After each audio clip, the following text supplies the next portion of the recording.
दोस्तों, कोलकाता केस को सीबीआई ने सॉल्व कर लिया है। आज सुप्रीम कोर्ट में उसने जो अपनी स्टेटस रिपोर्ट लगाई है उसके मुताबिक अभी तक जो ये कयास लगाए जा रहे थे कि एक का काम है, दो का काम है, 5-10 का, यहाँ तक कि 35 लोगों के इसमें नाम आ रहे थे, तो ये सारा कुछ जो है आज जाके साफ हुआ। दूध का दूध, पानी का पानी साफ हो गया है। ट्रेनी डॉक्टर के साथ जो कुछ हुआ, एक एक करके उन्होंने अपना, उनके सुबह से लेकर शाम तक की जो दिनचर्या थी, उसके बाद शाम से लेकर उस दिन रात तक जिस समय उनके साथ एक घटना हुई थी, वो सब सीबीआई ने एक एक करके सुप्रीम कोर्ट के सामने रखा। और उसके मुताबिक जो भी उन्होंने कुछ कहा है, लगभग 99% ये केस जो है वो सॉल्व हो चुका है। उन्होंने डॉक्टरों से कहा है कि जो वो हड़ताल पर हैं अब वो अपने काम पर वापस आ जाएं, क्योंकि इसमें जो है जो दोषी हैं उनको सजा दी जाएगी, उनको पकड़ा भी जा चुका है। तो इस तरीके से सीबीआई ने इसमें एक एक करके अपनी बातें बताई हैं सुप्रीम कोर्ट में। उसके अनुसार जो है, सुबह जो संजय रॉय था और उसका एक दोस्त था, ये दोनों लोग मिलते हैं, दिन भर साथ में रहते हैं, क्योंकि 3 दिन बाद ये खड़गपुर से एक पुलिस वेलफेयर पार्टी से होकर आया था। और उसके बाद संजय राय अपने एक दोस्त से मिलता है जो कि सिविक वॉलंटियर वो भी था कोलकाता पुलिस के 4थी बटालियन में। जब ये दोनों मिलते हैं उसके बाद जमकर दारू पीते हैं, और उसके बाद जैसे शाम होती है तो उनके दिल की जो हवस है वो उठती है, और उसके बाद वो जो है ये ऐसा कुछ करने की सोचते हैं। लेकिन जब वो हॉस्पिटल के बाहर इधर उधर ताड़ते हैं, बाहर जाते हैं, तो उसका जो दोस्त होता है संजय राय, वो कहता है कि सीधा सा इसका एक तरीका है कि चलो चलते हैं वहाँ पर एक सोनागाछी, जो कि कोलकाता का सबसे बड़ा रेड लाइट एरिया है, जहाँ पर 8-10 हज़ार लड़कियाँ काम करती हैं। तो उसका दोस्त जो है कहता है चलो वहाँ चलते हैं। दोनों नशे की हालत में वहाँ पर जाते हैं। वहाँ पर जाने के बाद जो संजय राय था वो बाहर ही खड़ा रहता है, और उसका दोस्त जो है वो अंदर जाता है। लेकिन अंदर से आने के बाद वो कहता है यार कुछ जमा नहीं, चलो कहीं और चलते हैं। उसके बाद वो लोग फिर एक चेतना इलाका है वहाँ पर जाते हैं, वहाँ भी एक रेड लाइट एरिया था, वहाँ पर जाता है एक कोठे पर। तो उसका दोस्त जाता है और फिर जो संजय रॉय होता है वो बाहर ही खड़ा होता है। अब वो बाहर क्यों खड़ा होता है, अंदर क्यों नहीं जाता, इसके बारे में जो उससे पूछा गया तो बोलता है कि एक बार मेरे पास पैसे नहीं थे। दोबारा जब पूछा गया तो बोला कि मैं वहाँ सब जाता नहीं हूँ। लेकिन उसके दिल में जो मेन चीज़ था वो ये था कि जो भी मुझे कुछ करना है वो मुझे बाहर करना है, इन सब जगहों पर नहीं करना है। तो जब ये दोनों दोस्त वहाँ पर जाते हैं और उसका दोस्त दूसरी जगह भी अंदर जाता है, संजय राय बाहर खड़ा रहता है, वहाँ से वो फिर बाहर आता है, और उसके बाद फिर ये दोनों लोग वहाँ से चेतना से आते हैं हॉस्पिटल। हॉस्पिटल आने के बाद फिर हॉस्पिटल के पीछे जाते हैं, फिर जमकर वो लोग पीते हैं। और तब तक उनका ये तीसरी बार हो चुका था जब वो दोनों साथ में बैठ के बहुत सारा पी चुके थे। उसके बाद रात को 11 बज जाते हैं, और इधर जो ट्रेनी डॉक्टर थी वो 36 घंटे के शिफ्ट पर थी। 36 घंटे के बाद रात हुई। रात को उनको जो है डिनर के लिए उन्होंने ऑर्डर किया, और डिनर में चिकन और रुमाली रोटी का उन्होंने ऑर्डर किया। उसके बाद अपने जो और दोस्त थे, स्टाफ थे, उनके साथ उन्होंने खाना खाया।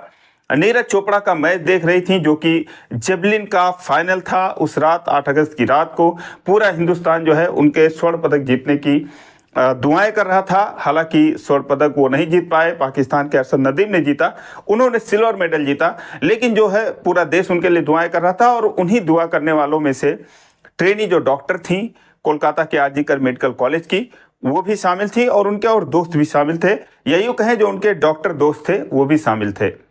जब मैच खत्म होता है उसके बाद ये लोग फिर अपनी ड्यूटी पर लग जाते हैं। लेकिन ड्यूटी के बाद ऐसा होता है, जब 36 घंटों का शिफ्ट होता है, 4-5 डॉक्टरों की, वहाँ पर कुल मिलाकर 5 डॉक्टरों की नाइट ड्यूटी थी। तो एक एक करके वो लोग आराम करने की सोचते हैं। तो जो ये डॉक्टर होती हैं ट्रेनी, ये कहती हैं ठीक है मैं सेमिनार हॉल में जाती हूँ, वहाँ पर थोड़ा आराम करती हूँ। तो ये रात को वहाँ आराम करने चली जाती हैं। और जो संजय राय होता है उसका दोस्त होता है, तो उसका दोस्त कहता है कि अब जो है मुझे घर जाना चाहिए, मैं घर जा रहा हूँ। संजय उसको रोकता है, कहता है कि अभी रुक जाओ, और अभी कैसे तुम जा रहे हो। लेकिन वो कहता है नहीं भाई, मुझे घर जाना है, मुझे जो जो करना था वो मैंने कर लिया है। संजय राय उसे रोक नहीं पाता है। वो ऑनलाइन उबर की एक बाइक बुक करता है, और फिर उस पर बैठकर वो अपने घर चला जाता है। यहाँ से वो तो घर चला गया, लेकिन जो संजय राय होता है अब वो जो है हॉस्पिटल में इधर उधर घूमता है, क्योंकि सिविक वॉलंटियर था और हॉस्पिटल के पुलिस चौकी पर ही उसकी ड्यूटी थी, तो राउंड लगाता रहता था। और उसके बाद जब काफी रात हो गई, उसने और पी लिया, उसको और नशा हो गया, तो उसके बाद वो भी जाता है सेमिनार हॉल में। हालांकि सेमिनार हॉल में उसको जाने का अलाउ नहीं होता, क्योंकि वहां पर पुलिस अपनी ड्यूटी दे रही थी। उस बिल्डिंग में जो कैजुअलिटी का वहां पर डिपार्टमेंट है, पेडियाट्रिक डिपार्टमेंट है, इसके अलावा भी जो है वहाँ पर बहुत सारे जनरल इमरजेंसी है, ये सब सारे वार्ड है, तो वहाँ पर आम आदमी का जाना अलाउ नहीं होता है। और लेकिन ये सिविक वॉलंटियर था, तो ये जो है आसानी से वहाँ पर चला जाता है।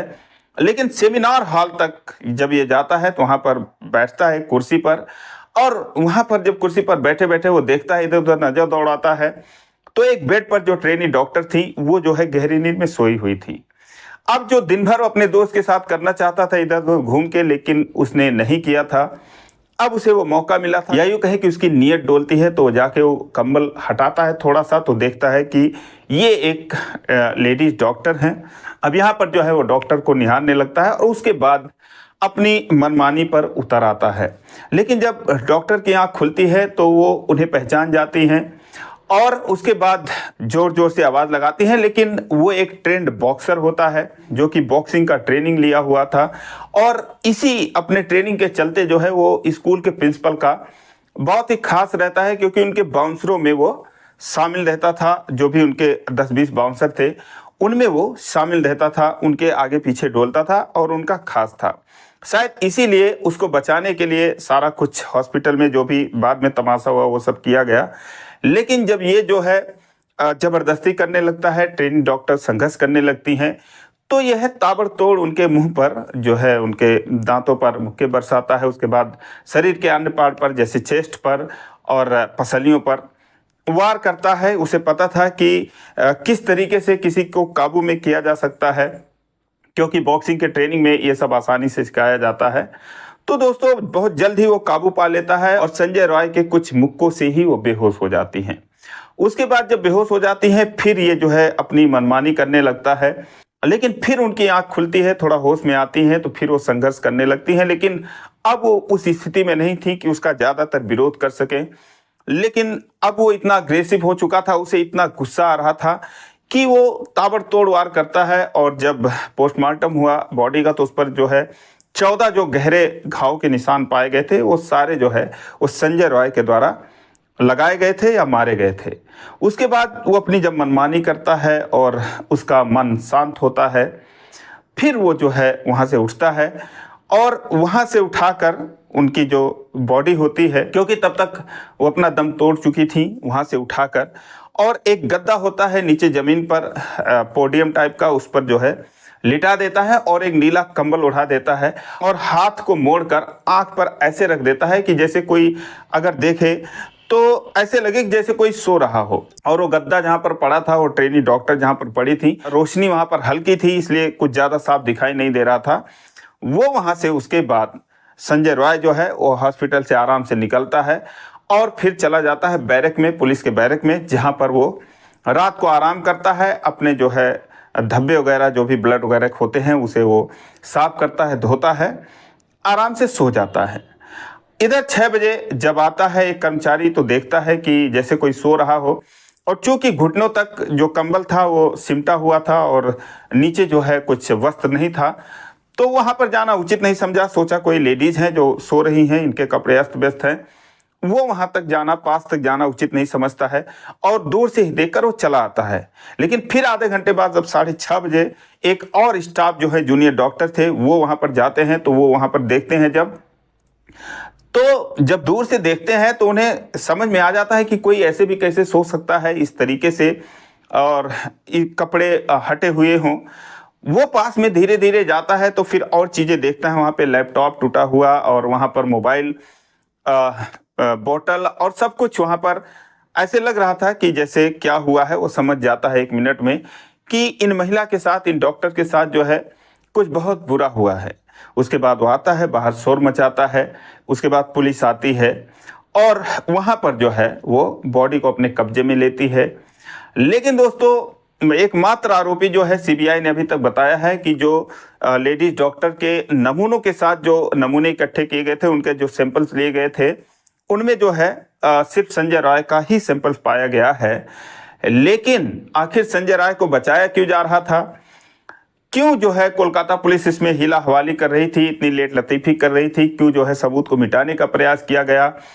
क्यों जो है लेडी डॉक्टर के माता पिता से झूठ बोला गया कि पहले तबीयत खराब है, बाद में यह हुआ कि आपकी बेटी ने खुद ही अपनी जीवन लीला समाप्त की है?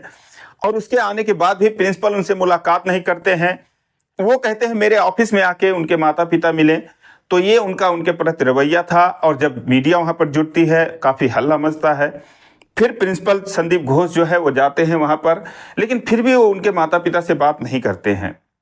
अब उनके मामले में जो खुलासा हुआ है कि वो क्या क्या करते थे संदीप घोष के बारे में, एक उसी हॉस्पिटल के जो डिप्टी सुपरिंटेंडेंट हुआ करते थे डॉक्टर अख्तर अली, उन्होंने जो खुलासे किए बहुत चौंकाने वाले किए हैं। उन्होंने कहा है कि जो संदीप घोष थे, जो फर्स्ट ईयर के स्टूडेंट होते थे, उनको जो है वो फेल करने की धमकी देते थे और सीनियर डॉक्टरों के द्वारा उनके साथ रैगिंग भी करवाते थे। जूनियर डॉक्टर को गेस्ट हाउस में बैठकर वो शराब पिलवाते थे और उनको जो है अपने खेमे में शामिल कर लेते थे। और कुछ लोगों को उन्होंने वसूली के लिए इकट्ठा किया था, और जो कि स्टूडेंट से पैसा वसूली करते थे, दुकानदारों से करते थे, जो हॉस्पिटल के आसपास लगाते थे। इसके अलावा बहुत सी ऐसी भ्रष्टाचार और राजनीति वो करते थे। और यहाँ तक कि खुलासा हुआ है कि जो गेस्ट हाउस में थे, जो जूनियर डॉक्टर थे प्रिंसिपल के लिए, ये सारे लोग जो है बाहर से लड़कियां भी मंगवाया करते थे अपने इस्तेमाल के लिए। इसके अलावा जो बॉडी होती थी, चाहे वो लावारिस हो, चाहे वो उसका कोई वारिस हो, जो कि उनके बिना परमिशन के उनके साथ कुछ किया नहीं जा सकता है पीएम में। लेकिन ये जो है उनको झांसे में रखकर, उनके जानकारी के बगैर उसको जो है, जो बॉडी होते थे उनको वर्कशॉप में दिया करते थे। क्योंकि जो प्राइवेट मेडिकल कॉलेज हैं वहाँ पर जो है बॉडी की कमी रहती है, क्योंकि जब भी कोई इंसिडेंट होता है तो लोग सरकारी हॉस्पिटल में ही लेकर आते हैं और वहाँ के मॉर्चरी में जो है वो बॉडी को रखा जाता है। लेकिन ये जो है ऐसे भी शव का इस्तेमाल करते थे जिनके परिजन जो है वहाँ पर बॉडी को लेने के लिए खड़े रहते थे। इसके अलावा जो लावारिस शव रहता था, जिसका कि नियम है कि अगर 3 दिन या 5 दिन कोई उसका वारिस नहीं आया तो पुलिस जो है उसके धर्म के अनुसार वो नगर पालिका का जो है नगर पालिका की हेल्प लेते थे और उनके धर्म के अनुसार, चाहे वो हिंदू हो, मुस्लिम हो, सिख हो, ईसाई हो, उनके अनुसार उनको डिस्पोज करते थे या यूँ कहें कि उनका क्रियाक्रम करते थे। लेकिन ये जब लावारिस कोई इस तरीके से शव आता था हॉस्पिटल में तो संदीप घोष जो है डायरेक्ट उसको बेच ही देते थे प्राइवेट हॉस्पिटल को। इसके अलावा जो उनका सबसे बड़ा शौक था वो ये था कि वो कम उम्र की लड़कियों को अपने झांसे में लेते थे हॉस्पिटल में और उनके साथ वो उनका शोषण करते थे। ये सारी चीज़ें जो हैं वो डॉक्टर अख्तर अली ने बताया है और ये भी बताए हैं कि वो जो है उनका बहुत बड़ा राजनीतिक रसूख था। उनके ऊपर बहुत बड़े लोगों का, जो संदीप घोष हैं, उनके ऊपर हाथ होता है, इसीलिए वो अपनी पूरी मनमानी वहाँ पर कर रहे थे।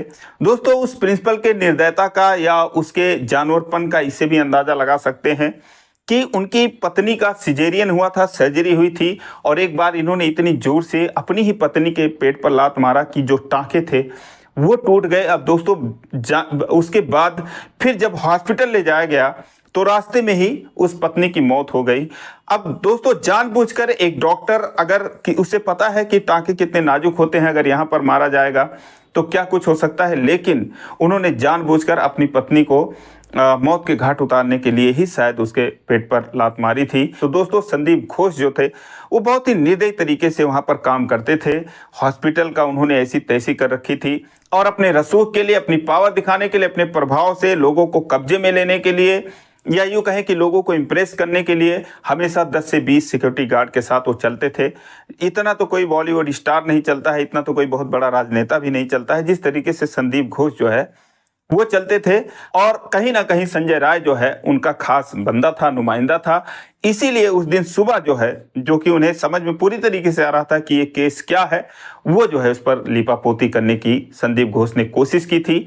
सुप्रीम कोर्ट ने पुलिस को भी फटकार लगाया है कि पुलिस ने अपनी कार्रवाई वहां पर सही तरीके से नहीं की है। तो दोस्तों, सीबीआई के अनुसार एकमात्र आरोपी जो है वो है संजय राय। इसके अलावा अभी तक कोई नहीं है। फिलहाल उस ट्रेनी डॉक्टर के साथ जो हिंसा हुआ और जो उनके साथ गंदे काम हुए और उनकी जो हत्या की गई, तो सिर्फ एक आदमी और सिर्फ एक जो है संजय राय अभी तक सामने आया है। लेकिन इसके पीछे और क्या मंशा रही है, जब उसका पॉलीग्राफ टेस्ट होगा कि क्या किसी के कहने पर उसने किया है, तब सारी चीजें सामने आएंगी। तो दोस्तों ये सारी सच्चाई है। लेकिन आप भी अगर सीबीआई के इस नतीजे से सहमत नहीं है, आपको अभी भी कुछ डाउट लगता है, कुछ संदिग्ध लगता है, तो कमेंट करके अपनी राय दे सकते हैं। आज के लिए बस इतना ही, फिर मिलेंगे अगले वीडियो में। तब तक के लिए जय हिंद।